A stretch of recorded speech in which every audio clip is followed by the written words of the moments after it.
बिस्मिल्लाहिर्रहमानिर्रहीम। फ़हीम महबूब आपसे मुखातब है। आज का जो हमारा टॉपिक है इसमें हम ये देखेंगे कि जो new national sale tax return है इसके अंदर जो डेबिट और क्रेडिट नोट के इश्यूज आ रहे हैं वो कब से स्टार्ट हुए हैं, क्या इस रिटर्न से थे या पिछली रिटर्न से कैरी हो रहे हैं, और इसमें क्या कंसेप्चुअल एरर है जिसकी वजह से जो 17% जीएसटी है वो हम सेव कर सकते हैं। एक चीज़ आपने याद रखनी है कि ये जो अभी आज वाला कॉन्सेप्ट है ये हर इंडस्ट्री पे अप्लाई नहीं हो सकता, लेकिन 90% जो बिजनेस है उस पे अप्लाई होगा। तो सबसे पहले हम ये कॉन्सेप्ट स्टडी कर लेते हैं कि जो सेल और सेल रिटर्न का जो कॉन्सेप्ट है वो क्या है। तो फॉर एग्जांपल हमने क्या किया आपने कि ए को मिस्टर ए को आपने लेट्स से 30 नवंबर पे कुछ इनवाइस की, उसकी वैल्यू थी 1 लाख रुपए, ठीक है। और उसमें जो सेल टैक्स था वो था 17,000, और टोटल जो वैल्यू वो है 1,17,000 रुपये, ठीक है। ये आपने इनवाइस किया किस डेट पे? 30 नवंबर पे, ठीक है। और सेम आपने अच्छा ये आपने ज्यूम करना है कि ये जो मिस्टर ए है ये अनरजिस्टर्ड है,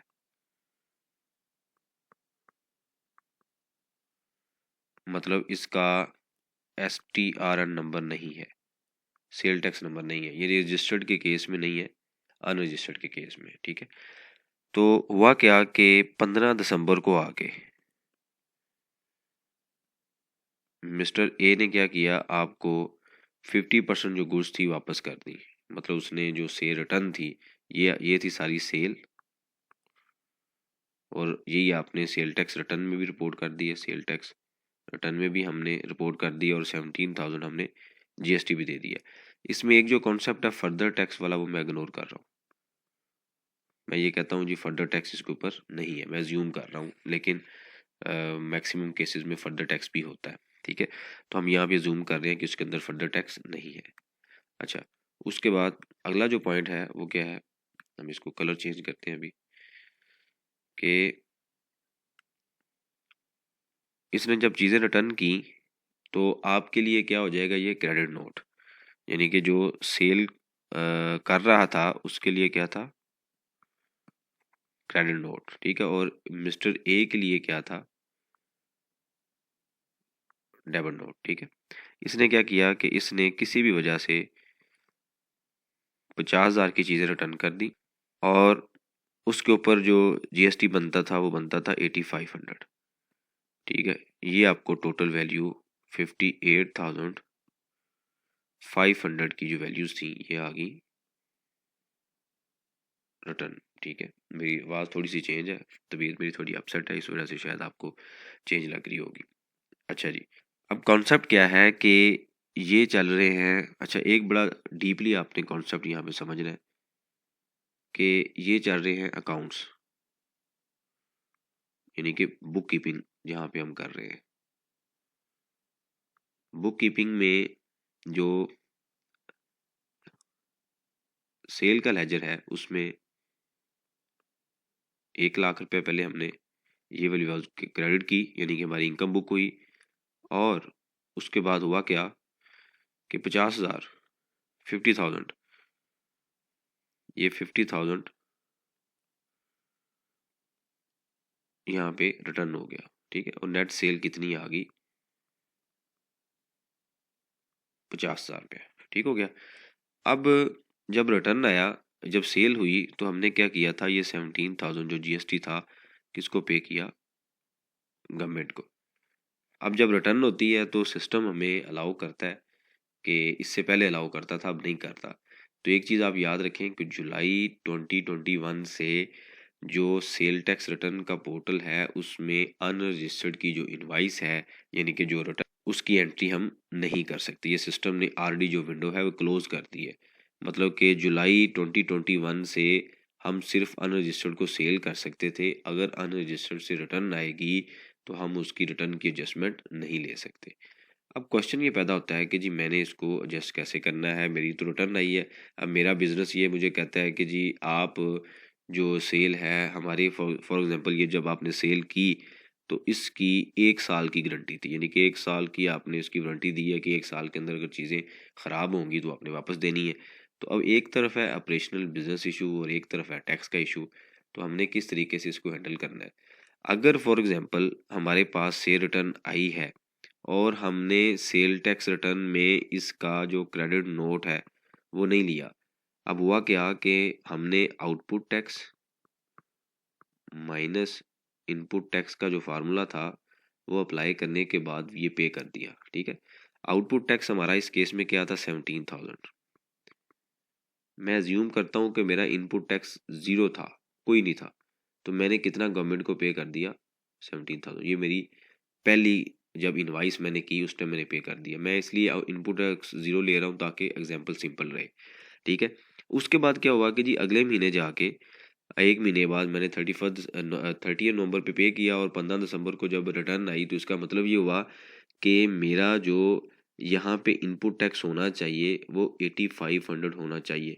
क्यों होना चाहिए कि मैंने जब ओरिजिनली सेल की उस पे 17,000 पे कर दिया। अब उस सेल से कुछ चीज़ें रिटर्न आ गई हैं और वो 50% रिटर्न है, तो मुझे जीएसटी का भी इनपुट मिलना चाहिए, लेकिन सिस्टम हमें अलाउ नहीं करता। जुलाई 2021 से ये रूल ख़त्म कर दिया गया है और इसके ऊपर कोई डॉक्यूमेंट नहीं आया, कोई सर्कुलर नहीं आया, कोई चीज़ उन्होंने इशू नहीं की। उन्होंने सिंपल क्या किया है कि जो विंडो है वो क्लोज़ कर दी है कि जी आप जो अनरजिस्टर्ड की रिटर्न एडजस्ट नहीं हो सकती। तो मेरा एक क्वेश्चन है यहाँ पे कि अगर हमें ये चीज़ें अलाउ नहीं होंगी तो हम बिज़नेस किस तरीके से करेंगे। और ये चीज़ें ऑलरेडी 1-2 पॉइंट पे हम डिस्कस कर चुके हैं और इसके ऊपर डिस्कशन भी चल रही है। और अगर हम न्यू जो नेशनल सेल टैक्स रिटर्न है उस पोर्टल की भी बात करें तो उसमें भी हमें कोई इस तरह की ऑप्शन नज़र नहीं आ रही।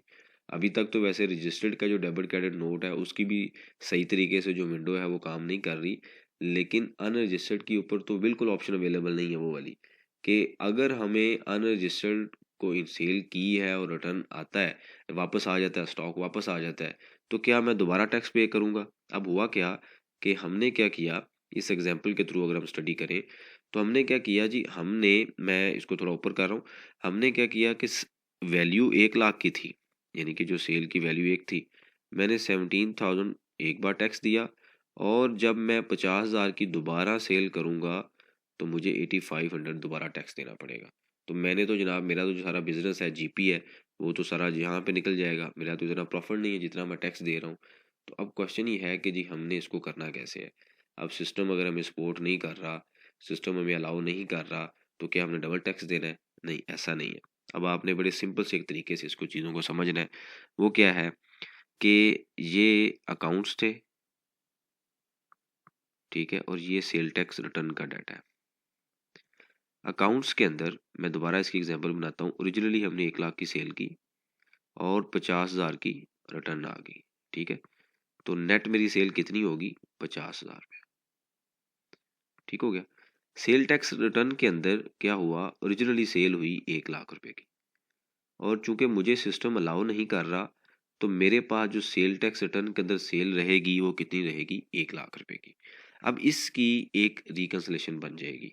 वो क्या बन जाएगी कि 30 जून पे जाके, यहाँ पे हम कलर चेंज करते हैं ताकि ये हाईलाइट रहे, कि 30 जून पे जाके हमने क्या किया, ये 30 जून था, 30 जून पे जब हमने 2022 पे जाके अपनी एनुअल रिटर्न के लिए अपनी वर्किंग शुरू की, तो उस टाइम क्या हुआ कि हुआ ये कि हमने कहा जी मेरी जो सेल थी वो है 50,000, ठीक है। और मेरी ये बड़ी इंपॉर्टेंट चीज़ है, आपने ध्यान से समझना है, इस चीज़ की वजह से अक्सर नोटिस आते हैं। मेरी कॉस्ट ही जनाब 40,000, ठीक है। और मेरा जो जीपी है वो है 10,000, ठीक हो गया। और मैं एग्जांपल करता हूँ कि जी मेरे जो एक्सपेंसेस हैं भाई साहब वो हैं 2,000, तो 8,000 मेरा जो प्रॉफिट बिफोर टैक्स है, ठीक है। अब नोटिस किस वजह से आता है, नोटिस आता है वो इस चीज़ को जो हम अकाउंट्स में इनकम टैक्स में डाटा देते हैं उसको कंपेयर करता है सेल टैक्स रिटर्न के डाटे के साथ। सेल टैक्स रिटर्न के डाटे में कितनी सेल आ रही होगी, यहाँ पे हमने अभी कंसिडर की है कितनी है, 1,00,000 रुपया। वो आपको कहेगा कि मुझे इस चीज़ की रिकन्सलेशन दें, जस्टिफिकेशन दें कि आपके अकाउंट्स में सेल है 50,000 रुपया और सेल टैक्स रिटर्न में सेल है 1,00,000 रुपया। तो ये जो डिफरेंस है वो क्यों डिफरेंस है। टेक्निकली अगर सही तरीके से सारी चीज़ें हों तो ये 1,00,000 इज इक्वल टू 1,00,000 होना चाहिए, यानी कि एज पर अकाउंट्स और as per sale tax return की जो फिगर है ये दोनों मैच होनी चाहिए। लेकिन चूंकि सिस्टम हमें अलाउ नहीं कर रहा तो हमारी फिगर मैच नहीं है। तो इसीलिए जब आपके पास अनरजिस्टर्ड की रिटर्न आएगी तो आपने क्या करना है कि अगर ये चीज़ें चूंकि सिस्टम अलाउ नहीं करता तो आपने मंथली बेसिस पे जो भी रिटर्न आती है, जब भी रिटर्न आती है, उसकी एक पैरेलल रिकन्सिलेशन बनाते जाना है और उसके साथ जितने भी डॉक्यूमेंट हैं, एविडेंस हैं, वो सारे आप अवेलेबल होने चाहिए कि आपने ओरिजिनली ये सेल की और उसका गेट पास नंबर वो ये था, ठीक है। उसके बाद रिटर्न आई, उसका गेट पास जीआरएन नंबर ये था। यानी कि जब भी कभी नोटिस आए कि आपके अकाउंट्स के अंदर जो सेल है वो 50,000 है, जो रिटर्न में सेल है 1,00,000 है, इसकी जस्टिफिकेशन दें तो आप इजीली उसकी जस्टिफिकेशन दे सकें। तो हर महीने जब भी रिटर्न फाइल करें इस तरह की रिकन्सलेशन करें। रिकन्सलेशन करने के बाद आप इसकी जो एडजस्टमेंट नहीं हो रही उसको इस तरीके से हल करें। अब इसका एक दूसरा सॉल्यूशन भी है, वो भी हम डिस्कस करते हैं कि दूसरा सॉल्यूशन क्या है, ठीक है। ये पहली तो एग्जांपल थी, अब आते हैं हम सॉल्यूशन 2। ये थोड़ा सा ऊपर वाला जो सॉल्यूशन है वो सही है, प्रैक्टिकल है और हम फॉलो भी कर रहे हैं और बहुत से लोग भी कर रहे होंगे, क्योंकि डबल टैक्स तो हमने किसी सूरत में नहीं देना। तो अगर आपके ज़हन में क्वेश्चन ये आ रहा है कि जी ये रूल के अगेंस्ट है, तो ऐसा नहीं है। कानून मुझे कहता है कि आप नहीं कर सकते, मेरा बिजनेस मुझे कहता है कि मैं 1 साल के अंदर रिटर्न ले सकता हूँ, तो मैं डबल टैक्स तो नहीं दूंगा। डबल टैक्स दूंगा तो ये नुकसान किसका है, मेरा नुकसान है। इसको जस्टिफाई हम करेंगे और मैंने ऑलरेडी किया भी हुआ है। तो इसीलिए इसकी एक रिकन्सिलेशन हो, उसको प्रॉपर समझाया जाए कि आपने हमें इजाज़त नहीं दी, रिटर्न ऑफ है, विंडो ऑफ है, मैं कैसे करूँ, लेकिन मेरा चूंकि सिस्टम है तो सिस्टम के मुताबिक मैंने तो करना है। अब आपके जहन में क्वेश्चन अगला ये आ सकता है कि जी जो 50,000 रिटर्न आई थी ये वाली, जब हम सेल करेंगे तो फिर हम क्या करेंगे। तो उस टाइम हम क्या करेंगे, अगर आगे ये स्टॉक में रिटर्न यानी 1,00,000 की सेल थी और 50,000 रिटर्न आ गई है, तो ये चीज़ें जब तक सेल नहीं हुई कहाँ पे पड़ी होंगी, स्टॉक में। लेकिन जब सेल हो जाएंगी तो उस टाइम जो अकाउंट्स के अंदर जो सेल आ रही है, जो रिटर्न के अंदर सेल आ रही है, वो सेम हो जाएगी, ठीक है। लेकिन ऑपरेशनली बिजनेस के अंदर ऐसे चीज़ें ये भी हो सकता है कि साल के मिड मिड में हो जाए, साल के बाद हों, लेकिन कॉन्सेप्ट ये वाला है। मैं इसलिए जूम मैंने ये किया है कि अकाउंट्स के अंदर सेल 50,000 है और रिटर्न के अंदर सेल 1,00,000 है। लेकिन ये भी हो सकता है कि आप ए से लें और बी सेम उसी टाइम बी को सेल कर दें।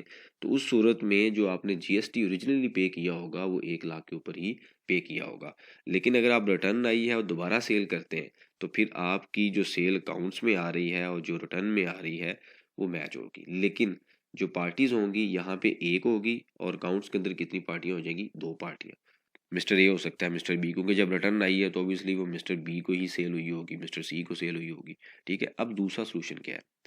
दूसरा सोल्यूशन ये है कि अगर आपने ओरिजिनली जब सेल की वो 1,00,000 की सेल थी, 17,000 जीएसटी पे किया, 1,17,000 रुपया टोटल है। अगर उसमें 50,000 रुपये की हमें रिटर्न कर दी, ये सेल रिटर्न है और उसमें 8,500 जीएसटी भी था, तो टोटल जो रिटर्न या क्रेडिट नोट की वैल्यू थी वो थी 58,500, ठीक है। तो आप अपने अनरजिस्टर्ड कस्टमर को एक पॉलिसी लॉन्च कर दें। वो क्या है कि जब सेल रिटर्न होगी तो ये जो अमाउंट है 8,500 की जो अमाउंट है जो जीएसटी पे हुआ है, मैं इसकी एडजस्टमेंट नहीं करूँगा। मतलब आपके लेजर में जो एडजस्ट होगी वैल्यू कितनी होगी, सिर्फ 50,000 रुपया। अदरवाइज क्या होता था कि ये रिसीवेबल का लेजर है मिस्टर ए का, तो मिस्टर ए को जब ओरिजिनली इनवाइस हुआ तो 1,17,000 से रिसीवेबल डेबिट हुआ, ठीक है। यानी कि 17,000 चूंकि जीएसटी को पे करना है, एक्चुअल में जो एंट्री बनी होगी वो ये बनी होगी, रिसीवेबल यानी कि मिस्टर ए डेबिट कितनी अमाउंट से, 1,17,000 से, इस एंट्री की हम बात कर रहे हैं, ठीक है। और क्रेडिट हुआ होगा रेवेन्यू या जिसको हम सेल्स बोलते हैं, कितनी अमाउंट से, 1,00,000 से, और क्रेडिट क्या हो गया होगा, सेल टैक्स पेबल कितनी अमाउंट से, 17,000 से, ठीक है। ये एक एंट्री हुई होगी जब ओरिजिनली ये चीज़ें सेल की गई, किसको, मिस्टर ए को। हम ये कहते हैं कि जी ठीक है, हम रिटर्न लेते हैं, क्योंकि आप अनरजिस्टर्ड कस्टमर हैं, ठीक है, कोई इशू नहीं है, हम रिटर्न लेते हैं, लेकिन मैं इस 8500 की एडजस्टमेंट नहीं लूँगा, ये पे आप मुझे करेंगे। तो मैं क्या करूँगा, इसकी एंट्री क्या करूँगा, सिंपली डेबिट करूँगा अपना स्टॉक 50,000 से, और क्रेडिट क्या कर दूंगा, रिसीवेबल मिस्टर ए 50,000 से। यानी कि यहाँ पे मैं उसको जो एडजस्टमेंट दूंगा वो सिर्फ 50,000 की दूंगा, सेल टैक्स को कंसिडर नहीं करूंगा।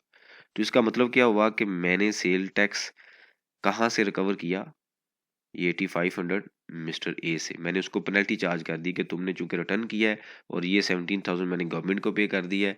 अब गवर्नमेंट मुझे अलाउ नहीं कर रही कि मैं इसका क्रेडिट नोट एंटर करूं, लिहाजा ये मेरे लिए चूंकि नया टैक्स, मैंने दोबारा टैक्स देना है, तो इसकी पेनल्टी आपके ऊपर है, आप खुद पे करें। अगर ये सिनेरियो है और आपका कस्टमर एग्री है, तो उस सूरत में जब दोबारा 50,000 की सेल होगी, तो आप क्या करेंगे, सेल टैक्स रिटर्न के अंदर भी रिपोर्ट कर देंगे, ठीक है। ये सेल टैक्स रिटर्न के अंदर भी रिपोर्ट हो जाएगी वैल्यू, कि जी आपकी ये जो सेल है वो कितनी वैल्यू है, 8500 से जो रिमेनिंग 50,000 के ऊपर जो टैक्स बनता है वो आप दोबारा उसके ऊपर टैक्स भी दे देंगे, ठीक है, रिपोर्ट हो जाएगी। लेकिन इस सूरत में आपकी जो रिकन्सिलेशन होगी वो डिफरेंट हो जाएगी। होगा क्या कि अकाउंट्स ये चल रहे हैं, अकाउंट्स अकाउंट्स के अंदर जो सेल होगी वो होगी, अज्यूम हम पहले एग्जांपल करते हैं कि 1 लाख की सेल थी, ठीक है, और 50,000 रिटर्न हो गया। अब अकाउंट्स के अंदर सेल कितनी आ रही है, 50,000 की, लेकिन सेल टैक्स रिटर्न के अंदर सेल कितनी हो जाएगी, 1 लाख आपने पहले की, रिटर्न उसने वैसे क्रेडिट नोट वैसे अलाउ नहीं कर रहा, तो 50,000 आप दोबारा सेल कर देंगे, ठीक है। तो फिजिकली जो डिफरेंस क्रिएट होगा वो क्या होगा कि अकाउंट्स में 1 लाख की सेल है और रिटर्न के अंदर आ जाएगी 150 की। हम ज्यूम करते हैं कि ये भी, ये जो या हम इसको मैं ऐसे कंसीडर करते हैं कि जी अकाउंट्स में रिटर्न हुई और उसी के बाद सेल होगी, और अकाउंट्स में जो सेल आ रही है वो आ रही है 1 लाख रुपए की, और रिटर्न के अंदर सेल आ रही है 1,50,000 रुपए की। जो हमने यहाँ पे ऊपर एग्जांपल देखी थी, इस एग्जांपल में जो सिनेरियो था वो ये था कि अकाउंट्स में 50,000 थी, लेकिन रिटर्न में 1 लाख थी। अब क्या हुआ कि रिटर्न में 1.5 लाख हो गई, लेकिन अकाउंट्स में कितनी है, 1 लाख। तो डिफरेंस कहाँ पे क्रिएट हो गया, वही 50,000 रुपये का। अब इसकी भी एक रिकन्सिलेशन बन जाएगी, इसके ऊपर भी नोटिस आएगा कि आपकी जो सेल टैक्स रिटर्न में सेल ज़्यादा है और जो अकाउंट्स में सेल आ रही है वो कम है, तो इसका क्या डिफरेंस है, इसका भी वही डिफरेंस क्रिएट होगा कि हमारी रिकन्सिलेशन बनी होगी, और उस रिकन्सिलेशन की बेस पे हम उनको जस्टिफाई करेंगे कि ये रीज़न है, इस वजह से हमारा डिफरेंस आ रहा है। तो एक चीज़ याद रखें, इन डिफरेंसेस की बेस पे ही नोटिस आते हैं। जब भी आपने कोई काम करना है, ये बड़े छोटी-छोटी टेक्निकल सी चीज़ें हैं। अगर आपके पास इनपुट ज़्यादा है, फॉर एग्ज़ाम्पल आपका 50 मिलियन इनपुट है, और नॉर्मली जो आपका आउटपुट बनता है वो हर महीने 2 मिलियन या 4 मिलियन या 5 मिलियन आउटपुट बनता है, और इस तरीके से सेल भी आ रही है, सेल रिटर्न भी हो रही है, तो आस्ता-आस्ता आपको पता नहीं चलेगा, लेकिन जो आपका इनपुट टैक्स है वो रिटर्न की फॉर्म में माइनस होता जाएगा। क्योंकि आपको पता नहीं चलेगा, आप सिस्टम में सेल रिटर्न को दोबारा ले लेंगे, और दोबारा मंथ एंड पे उसकी इनवाइस होती है, ड्यूरिंग द मंथ इनवाइस होती है, तो वो ही जो स्टॉक रिटर्न हुआ है, यानी कि 1 लाख वाला, उसमें से कुछ पोर्शन रिटर्न हुआ है, वो ऑलरेडी आपने सेल किया होगा, और दोबारा जब रिटर्न हुआ दोबारा सेल कर देंगे, तो उसके ऊपर आप क्या करेंगे, सेल टैक्स रिटर्न में दोबारा सेल टैक्स पे कर देंगे।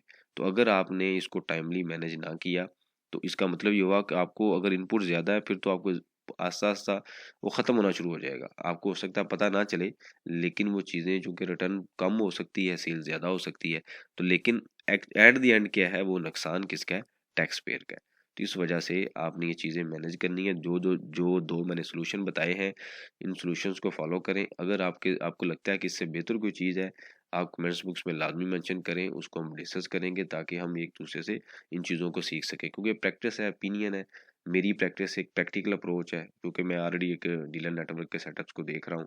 तो उसमें जो अनरजिस्टर्ड केस भी बहुत ज़्यादा होते हैं, रजिस्टर्ड भी होते हैं, और ये एक्सेप्टेबल प्रैक्टिस है, इसको मैंने जस्टिफाई भी किया हुआ है। तो अगर आपको लगता है कि इससे बेहतर प्रैक्टिस है, तो आप वो लाज़मी पॉइंट डिस्कस करें, हम उन चीज़ों को कंसीडर करते हैं। लेकिन एक चीज़ याद रखें कि इसको लाज़मी मैनेज करें। अगर आप मैनेज नहीं करेंगे, तो अल्टीमेटली जो आप लॉस है वो किसका है, जो सेलर है। क्योंकि बायर ने तो लिया, रिटर्न कर दिया, वो पहले ही अनरजिस्टर्ड है, उसको इनपुट आउटपुट से कोई मसला नहीं है। लेकिन आपने चूँकि इनपुट आउटपुट टैक्स का बैलेंस पे करना है, इस वजह से हमें प्रॉब्लम आ सकती है। तो सबसे पहली प्रायोरिटी ये होनी चाहिए कि रजिस्टर्ड पार्टी के साथ काम करें। अगर वो किसी वजह से रजिस्टर्ड नहीं है, तो उनको कन्विंस करें कि जी स्टॉक सेल हो गया है, हम आपसे रिटर्न नहीं लेंगे। अगर आपने रिटर्न लेनी है, कस्टमर के साथ कोई रिलेशन है, बिज़नेस प्रैक्टिस है, तो फिर हमने जो पहला पॉइंट डिस्कस किया है कि सिस्टम में उसको लें, सेल टैक्स रिटर्न में रिपोर्ट ना करें। लेकिन उन दोनों की रिकन्सिलिएशन लाज़मी रखें कि अगर नोटिस आता है तो आपने कैसे जस्टिफ़ाई करना है। दूसरा सॉल्यूशन जो हमने यहाँ पे देखा है वो क्या था कि सेल टैक्स रिटर्न के अंदर उसकी एडजस्टमेंट लें उस सूरत में अगर वो जो एडिशनल सेल टैक्स है उसकी पेनल्टी आप ट्रांसफ़र किसको कर दें कस्टमर को कि भई ये चूँकि मैंने गवर्नमेंट को दे दिया है और जब मैं दोबारा सेल करूँगा मुझे फिर देना पड़ेगा। तो इसी वजह से जो ये टैक्स है इसकी पेनल्टी आपके ऊपर है। अगर वो कस्टमर एग्री होता है तो फिर आप सेल टैक्स रिटर्न में रिपोर्ट करके उसको दोबारा उसके ऊपर जीएसटी पे करें, ताकि जो सेल है वो नए तरीके से रिपोर्ट हो जाए, नए तरीके से शो हो जाए और जो डिफ़रेंस होगा वो वही 50,000 रुपए का रहेगा, उस 50,000 की भी रिकन्सिलिएशन होगी। पहले केस में अकाउंट्स के अंदर सेल कम थी, दूसरे केस में सेल टैक्स रिटर्न के अंदर सेल ज़्यादा होगी। तो दोनों केसेस में आपने रिकन्सिलिएशन रखनी है कि जो डिफ़रेंस आ रहा है जब नोटिस आता है या कुछ भी मसला आता है, तो वो किस वजह से आ सकता है। इससे रेलेवेंट अगर कोई क्वेश्चन हो तो आप कमेंट्स बॉक्स में मेंशन करें, हम कोशिश करेंगे कि उसको मज़ीद डिस्कशन करें। थैंक यू वेरी मच, जज़ाकल्लाह।